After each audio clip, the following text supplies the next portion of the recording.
suara dalam pemilihan umum 2 Mei 1977 di seluruh daerah pemilihan Indonesia telah berjalan dengan tertib, langsung, umum, bebas, dan rahasia. Demikian pula halnya dengan pelaksanaan penghitungan suara yang menentukan jumlah kursi dalam Majelis Permusyawaratan Rakyat bagi ketiga peserta pemilu tahun 1977, yaitu Partai Persatuan Pembangunan, Golongan Karya, dan Partai Demokrasi Indonesia. Pelantikan dan pengambilan sumpah para anggota majelis oleh Ketua Mahkamah Agung yang disaksikan oleh Presiden Soeharto telah berlangsung pula pada tanggal 1 Oktober 1977 bertepatan dengan Hari Kesaktian Pancasila. Tanggal 11 Maret 1978, Presiden Soeharto datang ke gedung MPR DPR dalam rangka pembukaan sidang umum Majelis Permusyawaratan Rakyat Republik Indonesia, di mana Presiden akan memberikan laporan pertanggungjawaban sebagai mandataris selama 5 tahun masa pemerintahannya. Sidang diawali dengan kata pembukaan oleh Ketua Majelis Haji Adam Malik yang kemudian mempersilahkan Presiden Soeharto untuk menyampaikan laporan pertanggungjawabannya kepada majelis. Laporan pertanggungjawaban Presiden terdiri dari 93 halaman dan dibacakan selama 3,5 jam. Dalam laporannya, Presiden Soeharto antara lain mengatakan, rakyat yang berpenghasilan rendah tidak perlu menderita gejolak harga pangan yang luar biasa pada waktu paceklik. Kebijaksanaan di bidang pangan juga telah mampu meningkatkan mutu pangan rakyat, sehingga dengan demikian juga meningkatkan nilai gizi makanan rakyat. Jelas bahwa peningkatan nilai gizi makanan rakyat ini mencerminkan pula pemerataan pembangunan. Kita telah berjalan bersama-sama.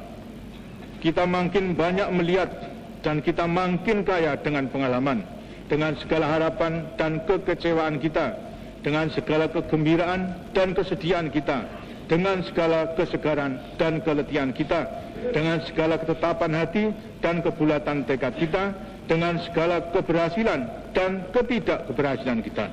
Dengan pengalaman-pengalaman itu membuat kita makin dewasa. Akhirnya saya dan juga Saudara Wakil Presiden Republik Indonesia dengan kesempatan yang mulia ini ingin menyampaikan permintaan maaf yang sebesar-besarnya kepada siapa saja yang merasa dikecewakan atau tidak terpenuhi harapannya selama 5 tahun ini yang disebabkan oleh kebijaksanaan yang diambil oleh pemerintah. Dengan mengucapkan syukur alhamdulillah, maka saya akhiri pertanggungan jawaban saya ini dan saya mengucap terima kasih kepada Saudara Ketua, para Wakil Ketua, dan para anggota majelis yang terhormat yang dengan penuh kesabaran telah mengikuti laporan saya ini. Semoga Tuhan Yang Maha Esa selalu memberkahi kita semua. Terima kasih. Wassalamualaikum warahmatullahi wabarakatuh.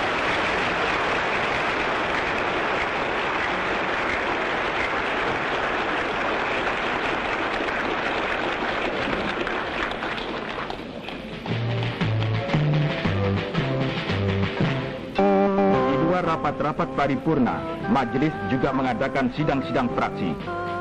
Fraksi majelis merupakan pengelompokan anggota yang mencerminkan konstelasi politik dan pengelompokan fungsional dalam masyarakat.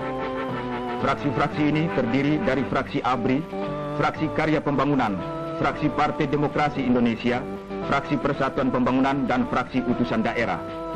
Tujuan fraksi-fraksi ini dibentuk untuk meningkatkan daya guna kerja majelis di samping anggota majelis dalam melaksanakan tugasnya sebagai wakil rakyat.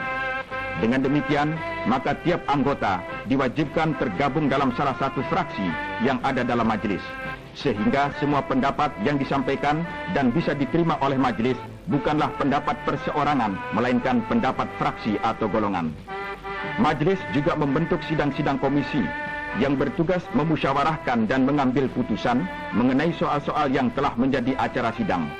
Seperti juga fraksi, tiap anggota diharuskan menjadi anggota salah satu komisi majelis, terkecuali pimpinan majelis. Komisi ini terdiri dari komisi A, B, C, dan komisi D. Sidang komisi-komisi ini antara lain membahas rancangan garis-garis besar haluan negara, pedoman penghayatan dan pengamalan Pancasila, pemilihan umum di samping ketetapan-ketetapan yang lain. Dalam suasana persidangan ini, tidak jarang terjadi debat dan saling mempertahankan pendapat agar mendapatkan hasil yang lebih baik. Demokrasi Pancasila nyatanya semakin berkembang sesuai dengan Undang-Undang Dasar 1945 dan ternyata persidangan ini telah berhasil menentukan pilihan terbaik sebagai putusan-putusan hasil sidang majelis. Dalam peristiwa seperti ini, kiranya tidak perlu ada yang merasa dikalahkan atau yang merasa menang. Yang menang adalah Pancasila dan Undang-Undang Dasar 1945. Dalam rapat paripurna Majelis ke-6, Majelis telah bermufakat untuk mencalonkan Jenderal Purnawirawan Soeharto sebagai calon dan sekaligus memilih sebagai Presiden terpilih. Dan rapat paripurna ke-8, Majelis mencalonkan Agam Malik sebagai calon Wakil Presiden dan sekaligus memilih sebagai Wakil Presiden terpilih. Rapat paripurna ke-7, pengucapan sumpah oleh Presiden terpilih, Ketua Majelis Haji Agam Malik mengatakan, Pengangkatan Presiden Republik Indonesia. Peserta mengangkat Saudara Soeharto menjadi Presiden Republik Indonesia string mandatari Majelis Permusyawaratan Rakyat.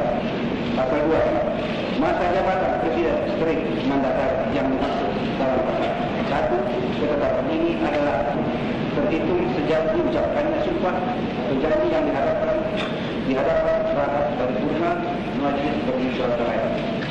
Pasal 3. Ketetapan ini mulai berlaku pada tanggal ditetapkan di Jakarta pada tanggal 22 Maret 1917. Majelis Permusyawaratan Rakyat Republik Indonesia, Ketua Agam Malik, Wakil Ketua Masuri, Wakil Ketua Kartijo, Wakil Ketua Hajar Kalamba, Wakil Ketua Kiai Haji Maskur, Wakil Ketua Muhammad Hussein. Demi Allah, saya bersumpah akan memenuhi kewajiban Presiden Republik Indonesia dengan sebaik-baiknya dan seadil-adilnya, memegang teguh Undang-Undang Dasar dan menjalankan segala undang-undang dan peraturannya dengan seluruh-seluruhnya, serta berbakti kepada nusa dan bangsa.